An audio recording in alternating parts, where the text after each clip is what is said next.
ভীষণ মজার একটি ডেজার্ট আইটেম, মুখে দিলেই মিশে যাবে। প্রিয় ভিউয়ার্স, আসসালামু আলাইকুম। দূরে এবং কাছে যে যেখান থেকে আমার ভিডিও দেখছেন, আপনাদের সবাইকে আমন্ত্রণ জানাচ্ছি বিন্দুস কুকিং অ্যান্ড লাইফস্টাইলে। আমি বিন্দু, ময়মনসিংহ থেকে। আজ আপনাদের সাথে শেয়ার করছি টার্কিশ মিল্ক কেক রেসিপি। একদম সফট তুলোর মতো একটি কেক তৈরি করতে হলে আপনাকে কী করতে হবে, আর এই প্রচণ্ড গরমে যেন ক্রিম গলে না যায়, সেই সব বিষয়ে বিভিন্ন টিপস এবং ট্রিক্স শেয়ার করছি। আশা করছি রেসিপিটি আপনার ভালো লাগবে। আর রেসিপি ভালো লাগলে আমার চ্যানেলটাকে সাবস্ক্রাইব করে পাশেই থাকবেন। কেক তৈরি করতে আমার লাগবে ক্যারামেল সস, তাই প্রথমে আমি ক্যারামেল সসটাই রেডি করে নিচ্ছি। চিনি দিয়ে দিয়েছি 1 কাপ, আর তাতে পানি দিয়েছি 1/2 কাপ। চুলাটাকে আমি প্রথম দিকে হাই ফ্লেমে রেখেছি। ক্যারামেলের কালার চলে আসার সাথে সাথে আমি চুলাটাকে লোতে করে দেব। 1/3 কাপ দিয়ে দিচ্ছি বাটার। যখন ভিডিওটা ধারণ করছিলাম তখন আমার বাসায় ইলেকট্রিসিটি চলে গেছিল, তাই ভিডিওটুকু একটু খোলা আসছে। 1/4 কাপ দিয়ে দিচ্ছি ফ্রেশ ক্রিম। আমার ডেলিসিয়াস ক্যারামেল সস একদম রেডি। এবার আমি কেক তৈরি করে নেব। এবার একটি বাটিতে রুম টেম্পারেচারে থাকা ডিম নিয়েছি 4টি। আজ আমি 4টি ডিম দিয়ে কেক তৈরি করব। কেক তৈরি করতে অবশ্যই এই মেজারমেন্টটা ফলো করবেন, তাহলে আপনার কেকটাও একদম সফট তুলোর মতো হবে। এর সাথে আমি চিনি দিয়ে দিয়েছি 1 কাপ পরিমাণ। এবার ইলেকট্রিক বিটারে বিট করে নিচ্ছি। আমি বিটারটাকে সবসময় মিডিয়ামে রেখেই বিট করি। 1/2 কাপ দিয়ে দিচ্ছি সয়াবিন তেল, আর দিয়ে দিচ্ছি 1 টিস্পুন ভ্যানিলা এসেন্স। এবার আমি আরও 1 মিনিটের মতো বিট করে নিচ্ছি।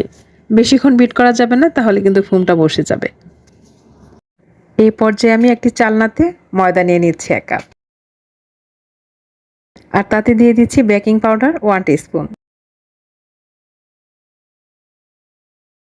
এবার সবগুলো উপকরণ একসাথে চেলে নিচ্ছি। একটি হ্যান্ড উইন্সের মাধ্যমে খুবই আলতোভাবে মিশিয়ে নিচ্ছি। এই কাজটা একটু সাবধানে করবেন, যেন ফোমটা বসে না যায়। এবার যে মোল্ডে আমি কেকটা বেক করব, সেই মোল্ডে প্রথমে একটা পেপার সেট করে নিয়ে তার উপর অয়েল ব্রাশ করে নিচ্ছি। আমি কেকের ব্যাটারটাকে ঢেলে নিচ্ছি। আমার কেকের ব্যাটারটার থিকনেসটা দেখতে পাচ্ছেন। আমি কয়েকবার ট্যাপ করে নিয়েছি। এবার চুলায় একটি প্যান বসিয়ে তাতে একটি স্ট্যান্ড দিয়ে দিয়েছি। দেন একটি ঢাকনা দিয়ে ঢেকে বেক করে নেব 25 মিনিট। প্রথম 5 মিনিট চুলাটাকে হাই ফ্লেমে রেখেছি। প্যানটা যখন গরম হয়ে এসেছে তখন আমি চুলাটাকে একদম লোতে করে দিয়েছি। এভাবে বেক করে নেবেন 25 থেকে 30 মিনিট। আমি 25 মিনিট পর চলে এসেছি। দেখতে পাচ্ছেন আমার কেকটা একদম ফ্লাপি হয়ে গেছে। এবার আমি একটি শাসলিক কাঠির মাধ্যমে চেক করে নিচ্ছি। মোল্ড আউট করে দেখাচ্ছি। কেক তৈরি করতে অবশ্যই মেজারমেন্টটা হুবহু ফলো করবেন। দেখেন আমার কেকটা কতটা পারফেক্ট হয়েছে। এটা কিন্তু একদম সফট তুলোর মতো হয়েছে। কেকটাকে কিছুক্ষণের জন্য ফ্রিজে রেখে ঠান্ডা করে নিয়েছি। এ পর্যায়ে 3 কাপ দুধ জাল দিয়ে আমি ঘন করে 1.5 কাপ করে নিয়েছি। এই দুধটাকে কেকের উপর দিয়ে দিচ্ছি। এবার কেকটাকে ডেকোরেটিং করার জন্য ক্রিম রেডি করে নেওয়ার পালা। একটি বাটিতে হুইপ ক্রিম নিয়ে নিয়েছি 1 কাপ পরিমাণ। ক্রিমটাকে আমি প্রথমে ফ্রিজে রেখে একদম ঠান্ডা করে নিয়েছি, আর তার সাথে দিয়ে দিচ্ছি গুঁড়ো দুধ 2 টেবিল স্পুন। গুঁড়ো দুধটা অবশ্যই দেওয়ার চেষ্টা করবেন, তাহলে আপনার ক্রিমটা একটু শক্ত হবে, এটা সহজে গলে যাবে না। ইলেকট্রিক বিটারের সাহায্যে বিট করে নিচ্ছি। আমার ক্রিমটা বিট করা হয়ে গেছে। কেকের উপর ক্রিম সেট করে নিচ্ছি। আর ওই যে ক্যারামেল রেডি করে রেখেছি, সেই ক্যারামেল সসটাকে কিন্তু আমি ফ্যানের নিচে রেখে ঠান্ডা করে নিয়েছি, কারণ ক্রিমের উপর কোনো অবস্থাতেই গরম ক্যারামেল দেওয়া যাবে না, তাহলে কিন্তু ক্রিমটা একদম গলে যাবে। দেখার সৌন্দর্যের জন্য পাশ দিয়ে একটু একটু ক্যারামেল দিয়ে দিচ্ছি। এই কেকটা খেতে কিন্তু অসম্ভব মজার হয়।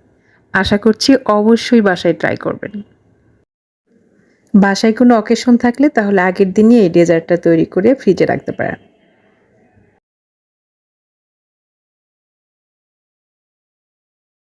দেখতে পাচ্ছেন আমি কিভাবে ডিজাইন ক্রিয়েট করছি।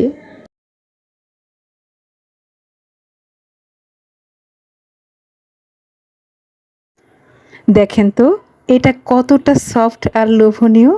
আশা করছি রেসিপিটি আপনার কাজে আসবে। আজ এখানেই বিদায় নিচ্ছি। আবার দেখা হবে নতুন কোনো ভিডিও নিয়ে আমার পরবর্তী এপিসোডে। এ পর্যন্ত সবাই অনেক ভালো থাকবেন। শুভকামনা সবার জন্য।